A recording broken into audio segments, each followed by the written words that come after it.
me, I need the trauma kit. Can we help you, ma'am? You expecting a mass casualty event in the library, Florence Nightingale?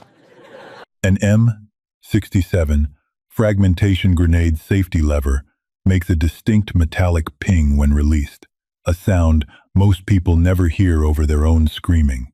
Maggie heard it clearly, echoing off the gymnasium's varnished wood floor. She didn't scream. She just closed her eyes, smelling stale sweat and floor wax. The nurse's office at Harding High smelled exactly the way it had for 40 years.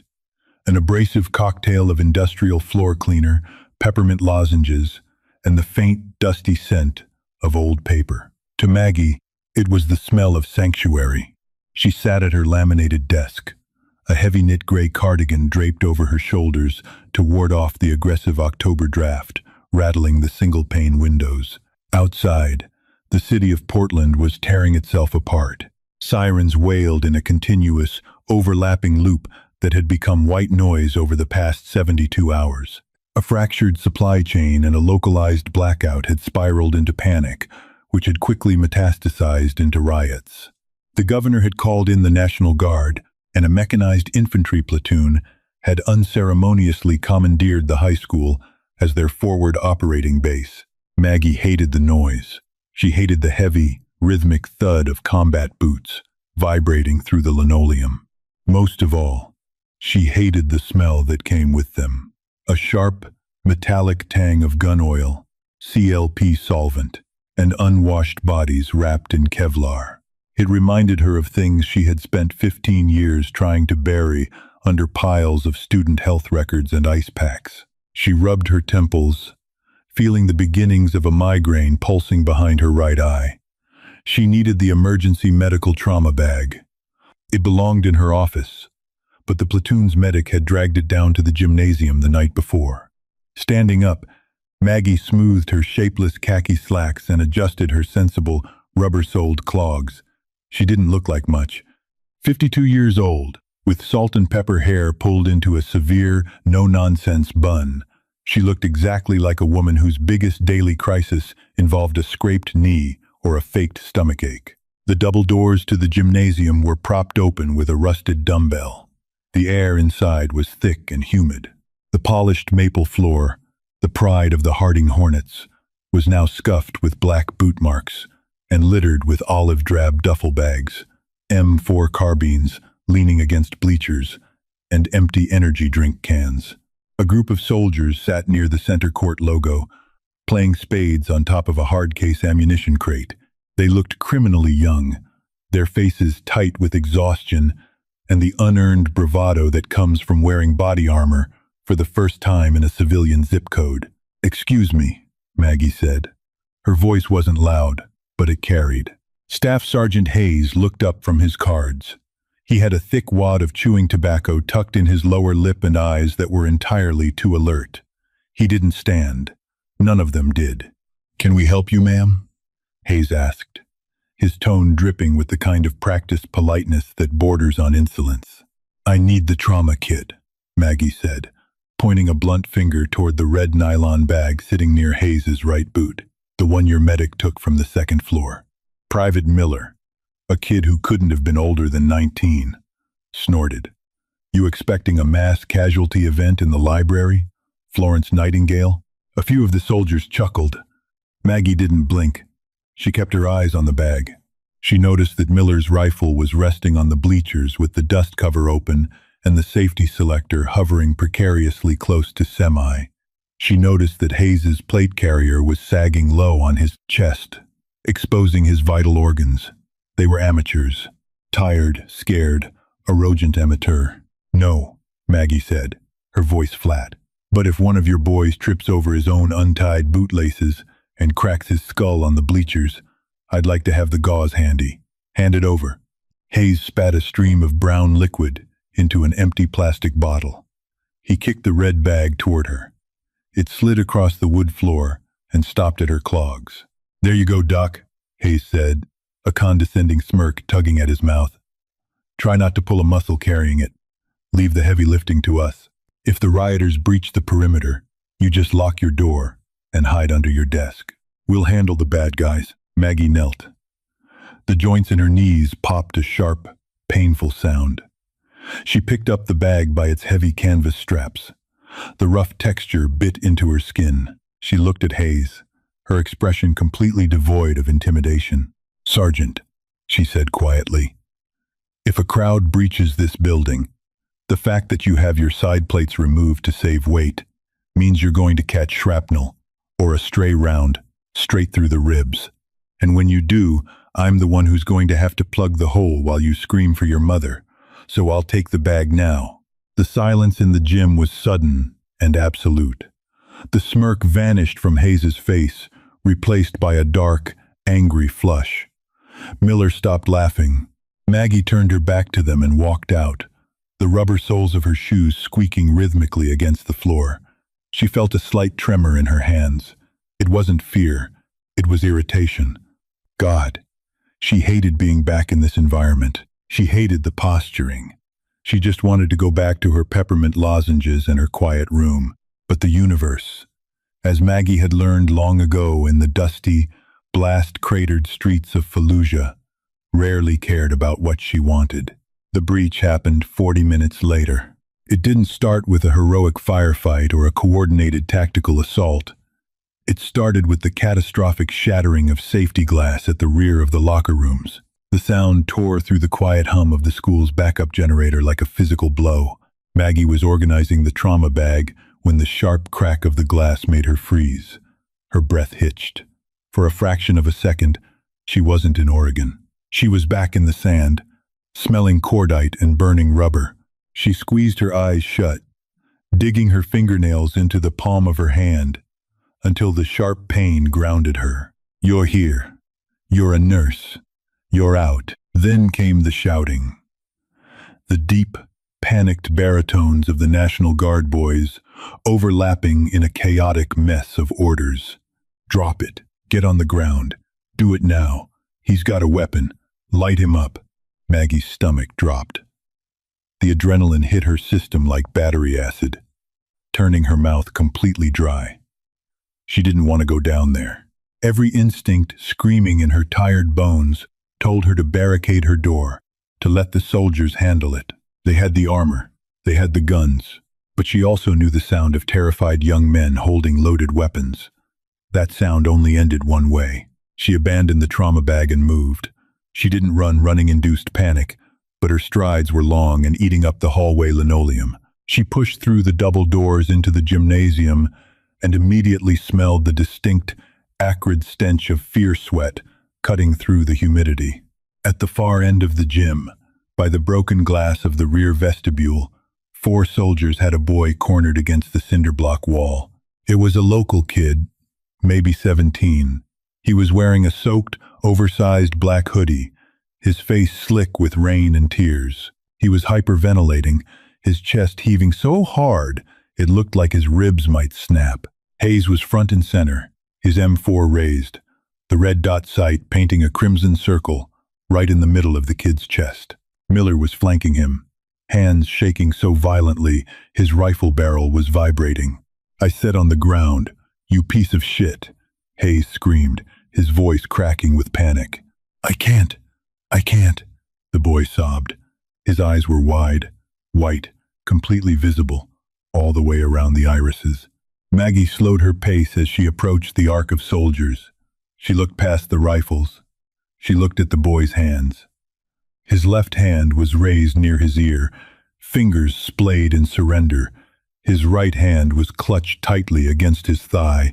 He was holding a dark, olive-drab sphere, an M67 fragmentation grenade. It looked ancient, likely stolen from a surplus store or a paranoid prepper's basement during the looting. A small steel ring lay on the floor near his ratty sneakers. The pull pin. The boy was holding the grenade, grasping the safety lever, the spoon, tightly against the body of the explosive. His knuckles were bone white. His arm was trembling with exhaustion. Maggie stopped breathing for a second. The math ran through her head instantly. If they shot him, his hand would relax. The spring-loaded striker would throw the spoon off. 4 to 5 seconds later, the gym would be coated in a fine mist of high-velocity steel fragments. The blast wave, in this enclosed cinderblock vestibule would liquefy their internal organs. "Shoot him! Hayes!" Miller yelled, his voice a hysterical pitch. "He's gonna throw it! Do not fire!" Maggie's voice cut through the shouting. It wasn't a yell, it was a command, deep, resonant, and entirely devoid of panic. Hayes flinched, not lowering his weapon but snapping his head toward her. "Get the fuck back! Nurse!" He pulled the pin. "If you shoot him, he drops it," Maggie said, stepping smoothly past Miller's trembling rifle barrel. "If he drops it, the spoon pops. If the spoon pops, every single one of us dies in 4 seconds. Lower your weapon, Sergeant." "I'm not lowering shit," Hayes barked, but the absolute certainty in Maggie's voice had broken his momentum. The red dot wavered on the boy's chest. Maggie ignored him. She took 2 steps toward the boy. The metallic smell of rain and wet asphalt washed over her from the broken window. "Stop!" the boy wept, backing up until his shoulder blades scraped the cinder blocks. "I didn't mean to. I found it. The cops were chasing me, and I just wanted to scare them. I can't hold it anymore. My hand is cramping." "Look at me," Maggie said, stopping exactly 3 feet from him. Her voice shifted. The harshness vanished, replaced by a low, steady cadence. "I need you to look at my eyes, sweetheart. What's your name?" Toby," he choked out. "Okay, Toby, I'm Maggie. You're doing a great job holding on to that. Keep squeezing. Don't let go." "It hurts," Toby cried, his wrist visibly spasming. "My fingers are going numb." Maggie's mind raced. She couldn't just take it from him. The exchange was too risky. If their hands bumped, if his grip slipped before hers was secured, it was over. She needed to repin it. She looked down at the floor. The original pin was resting by his foot, the cotter pin ends bent and splayed. It would take too much force to thread it back through the fuse holes. She reached up to her gray cardigan, pinned to the left lapel, holding a frayed piece of yarn from a student's craft project. Was a heavy-duty, 2-inch steel safety pin. She wore it every day to fix broken zippers and torn uniform skirts. Her fingers moved with mechanical precision. She unclasped the safety pin, pulled it from the fabric, and locked the clasp back into place, creating a solid steel needle. "Toby, listen to me," Maggie said, stepping into his personal space. She could smell his sour, unwashed hair. "I'm going to put my hands over yours. I'm going to help you hold it. You understand?" Behind her, Hayes was breathing heavily. "Maggie, what the hell are you doing? Get out of the blast radius." "Shut up, Hayes," Maggie hissed, never taking her eyes off Toby. "Toby, nod if you understand." Toby nodded, tears spilling over his cheeks. Maggie raised her hands. They were shaking. She hated that they were shaking. She forced a breath into her lungs, expanding her diaphragm, and pushed the fear down into the dark, heavy box in her mind, where she kept the rest of her ghosts. The shaking stopped. She wrapped her left hand over Toby's right. His skin was freezing cold and slick with sweat. Beneath his fingers, she could feel the rigid, abrasive texture of the cast steel grenade body. She pressed her palm firmly over the back of his hand, reinforcing his grip on the lever. "Got it," Maggie whispered. "Now, I need you to lift your thumb, just a millimeter. Just enough for me to see the hole." "I'm scared," Toby sobbed. "I know," Maggie said, her face inches from his. "Me too. But we are going to walk out of here. Lift the thumb." Toby whimpered, but slightly shifted his thumb. The top of the fuse assembly was exposed. Maggie saw the 2 small, empty holes where the pin used to be. The internal spring was pushing violently against the spoon, desperate to snap free. The pressure under her palm was immense. She gripped the closed safety pin in her right hand. The metal felt slippery. If she missed the hole, if she pushed too hard and dislodged his grip. "Hold steady, Toby," she breathed. She aligned the tip of the safety pin with the entry hole. She held her breath, entirely tuning out the gasps of the soldiers behind her. She pushed. The metal scraped against metal, a harsh, grating whisper. The safety pin slid through the first hole, passed over the spring-loaded striker, and met resistance at the exit hole. It wasn't lining up perfectly. Toby's hand jerked. The lever shifted outward. A microscopic fraction of an inch.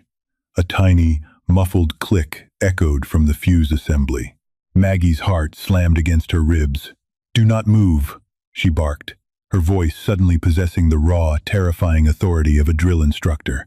Toby froze. She gritted her teeth, angled the safety pin slightly upward, and shoved it with all her strength. The steel pierced through the exit hole, protruding out the other side. The lever was locked. Maggie let out a breath that tasted like copper.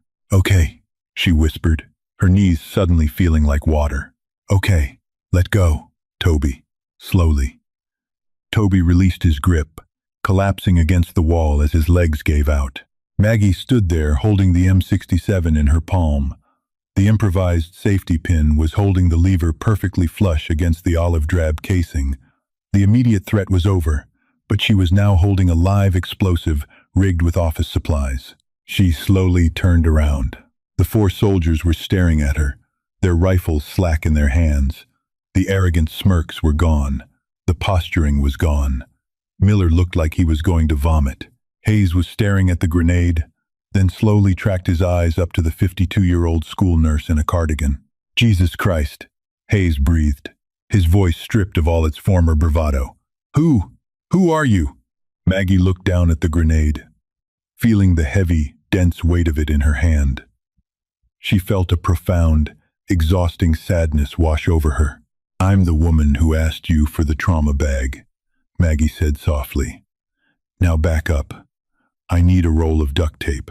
The screech of tearing duct tape sounded aggressively loud in the dead quiet of the gymnasium vestibule. Private Miller had sprinted to the trauma bag and back, his boots slipping on the scuffed floor. He handed Maggie the heavy silver roll, his fingers trembling so violently he nearly dropped it. Maggie didn't take her eyes off the olive-drab sphere in her palm. Her right hand, the one gripping the makeshift safety pin, was locked in a rigid, agonizing cramp. "Pull a strip," Maggie ordered, her voice a low, gravelly rasp. 6 inches. Don't let it fold on itself. Miller swallowed hard, his Adam's apple bobbing. He stripped off a piece and ripped it with his teeth. "Now wrap it horizontally around the body of the grenade, pressing tightly over the spoon," she instructed. "Do not touch the pin." Miller hesitated, his hands hovering inches from the explosive. He smelled like sour milk and cheap body wash. He was terrified. "Do it, Private," she snapped. He moved. He pressed the sticky end of the tape against the rough cast steel casing and pulled it tight over the lever, wrapping it around. Maggie felt the pressure under her palm shift slightly as the tape bit down. "Another," she said. "Crisscross." They repeated the process 4 times. Layer after layer of industrial adhesive binding the spring-loaded mechanism to the casing. When the grenade looked like a crude, silver lump, Maggie finally exhaled. Slowly, agonizingly, she peeled her fingers away. They were stiff, the knuckles aching with an arthritic flare-up that would bother her for a week. The grenade rested heavy and inert in her palm. The safety pin was bent, but the tape was holding the lever flush. She turned to look at Toby. The teenager was curled into a tight ball against the cinder blocks, sobbing into his wet knees. "Miller," Maggie said, her voice dropping to a conversational murmur that felt deafening in the silence. "Get a blanket from my clinic. Wrap him up. Give him water. If anyone points a weapon at him again, I will personally break their fingers. Do you understand me?" "Yes, ma'am," Miller whispered. He slung his rifle over his back, pushing it completely out of the way, and knelt beside the crying boy. Maggie shifted her gaze to Staff Sergeant Hayes. He was standing perfectly still, his rifle lowered, the barrel pointing at the floorboards. The dip of chewing tobacco was gone from his lip. He looked pale beneath his helmet. The blood drained entirely from his face. "Where is your EOD unit?" Maggie asked, stepping toward him. Hayes blinked, struggling to process the shift in reality. 10 minutes ago, she was a civilian nuisance. Now, she was holding the room by the throat. They're operating out of the downtown precinct, maybe 30 minutes out. The roads are blocked. I'm not holding this for 30 minutes, and I'm not leaving it in the school, Maggie said. She looked past the shattered glass of the vestibule doors. The rain was coming down in heavy, gray sheets, turning the high school football field into a muddy swamp. Grab 3 men. Go to the front entrance barricade. I want 20 sandbags carried out to the 50-yard line. Build a U-shaped containment wall, 3 bags high. Move. Hayes didn't sneer. He didn't offer a sarcastic remark about her doing the heavy lifting. He just nodded. A sharp, crisp motion. Yes, ma'am. Griggs, Collins, on me. The 3 heavily armored soldiers jogged out of the gym, their gear clattering, completely subordinate to the woman in the khaki slacks. Maggie looked down at the silver lump in her hand. It felt warm from her skin. Carrying it outside meant walking 300 yards through the school, out the double doors, and across the slick grass. A slip, a trip, a sudden jarring drop, and the tape might tear. The pin might shift. She adjusted her cardigan with her free hand, feeling the damp chill of the open window seeping into her bones. She began to walk. The journey felt like an eternity. The fluorescent lights of the hallway buzzed overhead, casting pale, sickly shadows.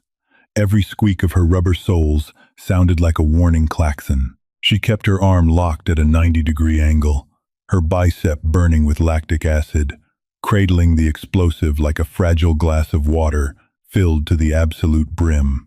By the time she pushed through the rear exit doors, the cold Oregon rain hit her face like a slap. Her cardigan instantly soaked through, clinging heavily to her shoulders. Out on the turf, in the pouring rain, Hayes and his men were furiously stacking wet, muddy sandbags in the center of the football field. They stepped back as she approached. Maggie knelt in the wet grass. The mud instantly seeped through her slacks, chilling her knees. She reached into the center of the sandbag structure and gently, deliberately, placed the taped grenade on the ground. She pulled her hand back. It didn't move. No click. No hiss. She stood up, wiping her muddy, shaking hands on her wet slacks. Hayes stood a few feet away, rain dripping off the rim of his Kevlar helmet. He stared at the small silver object sitting in the dirt. Keep a guard posted 50 yards back, Maggie said, her voice devoid of adrenaline now, replaced by an overwhelming, hollow exhaustion. Wait for EOD. She didn't wait for his response. She turned her back on the soldiers, the explosive, and the rain, and walked slowly back toward the brick building. She just wanted her quiet room. The nurse's clinic smelled of industrial floor cleaner again, but it couldn't entirely mask the scent of wet wool and mud. Maggie sat in the dark. She hadn't bothered to flip the fluorescent lights back on. Only the weak, gray daylight filtering through the blinds illuminated the room. She had peeled off the soaked cardigan, leaving her in a damp, wrinkled button-down shirt. Her hands were resting flat on the laminated desk. They were still shaking. That was the part the movies always got wrong, she thought. The heroes on television never shook afterward. They never felt the sudden, violent urge to vomit. They never sat in a cold room, hyper-aware of the fragile, pathetic beating of their own heart. The adrenaline crash was always worse than the event itself. It hollowed you out, leaving nothing but cold sweat and a profound, aching sadness. The door hinges squeaked. Maggie didn't look up. The heavy thud of boots stopped just inside the doorway. "Ma'am?" It was Hayes. His voice was stripped of the gravelly, practiced authority he had used earlier. It sounded younger, smaller. Maggie slowly lifted her head. The staff sergeant had removed his helmet. His hair was plastered to his forehead with sweat and rain. He wasn't wearing his rifle. He looked at her office, the jars of cotton swabs, the neat rows of student files, the eye chart on the wall, as if trying to reconcile this space with the woman he had just watched disarm an explosive with an office supply. "EOD is on site," Hayes said softly. They secured it in a blast vessel. The tech said the internal spring was completely released. It was resting bare on your safety pin. If the tape had shifted even a millimeter, he trailed off. swallowing hard. But it didn't, Maggie said flatly. Hayes shifted his weight, looking down at his muddy boots. The arrogant swagger that had defined his presence in her school was completely obliterated. He looked exactly like what he was, a 20-something kid who had been handed a gun, a rank, and a crisis he wasn't prepared to handle. "Where did you serve?" he asked. The question hung in the quiet air, heavy with a sudden, desperate reverence. He was looking for an explanation. He needed her to be a commando. He needed the math to make sense. Maggie opened the top drawer of her desk. She bypassed the medical tape and pulled out a small, crinkling foil wrapper.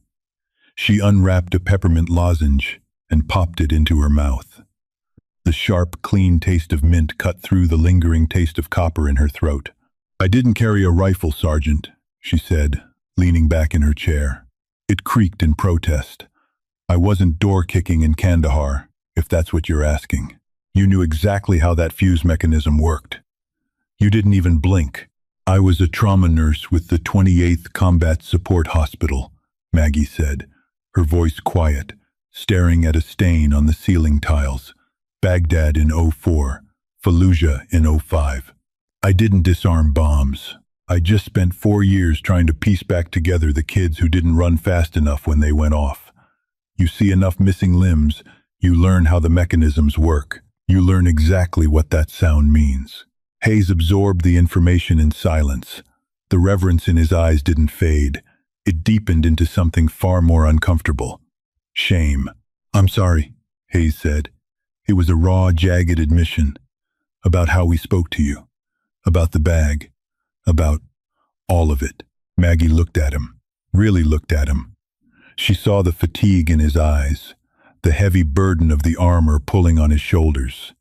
She knew that feeling, the suffocating weight of being responsible for other people's lives in a chaotic world. But she wasn't going to absolve him. She wasn't going to play the gracious hero. "You almost killed a terrified teenager today, Hayes," Maggie said, her tone utterly devoid of warmth. It was the clinical, precise tone of a surgeon delivering a grim prognosis. Hayes flinched as if struck. "Your men were scared, and because you couldn't control your own adrenaline, you let their panic dictate the engagement," she continued, her eyes locking onto his. "You let a private with zero trigger discipline flag a suspect with a loose safety. You cornered an erratic kid and screamed at him until he panicked. You didn't de-escalate.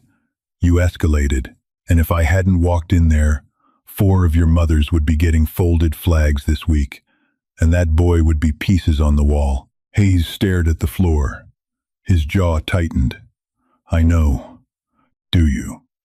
Maggie asked softly. "Because this isn't a movie, Sergeant. This is Portland. These are civilians. You don't get to treat this school like a battlefield just because you're wearing plates. You are supposed to be the professional." "I panicked," Hayes admitted, the words barely a whisper. The truth of it hung between them, ugly and undeniable. "I lost control of the squad." "Then find it," Maggie said. She sat forward, the joints in her back popping. "Because the next time some scared kid does something stupid, I might not be in the building. Go check on your men. Tell Miller to clean his weapon, and tell them to stay out of my clinic." Hayes nodded slowly. He came to the position of attention. It wasn't a mocking gesture this time. It was a reflex of profound respect. "Yes, ma'am." He turned and walked out, closing the door quietly behind him. Maggie sat alone in the dim room. The silence rushed back in, thick and heavy. Outside, the rain continued to beat against the glass, washing the mud off the football field, washing the grime down the gutters. She looked at her hands. The shaking had finally stopped. She pulled a fresh patient log from a stack on her desk, clicked her pen, and began writing down inventory for the trauma bag.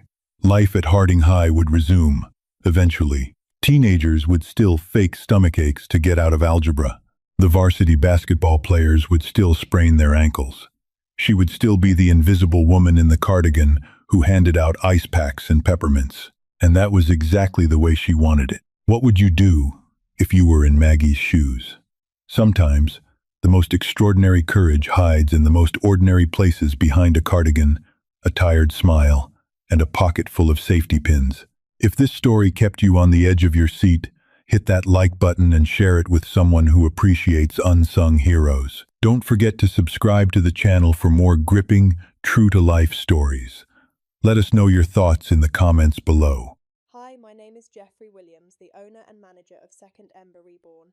After watching the video, soldiers laughed at the school nurse until she disarmed a live grenade to save them all. I'd really like to know what you think. How did this story make you feel? What stayed with me was the quiet courage Maggie showed when everyone else was caught up in fear and confusion. She didn't try to impress anyone or prove a point. She simply focused on helping people and keeping a difficult situation from becoming even worse. That calm sense of responsibility really stood out to me. Do you think the soldiers underestimated Maggie because of how ordinary she seemed at first? And what moment in the story had the biggest impact on you? If this story meant something to you, I'd love to hear your thoughts in the comments. And if you enjoy stories like this, feel free to like the video or subscribe for more. Thanks for watching and sharing your perspective.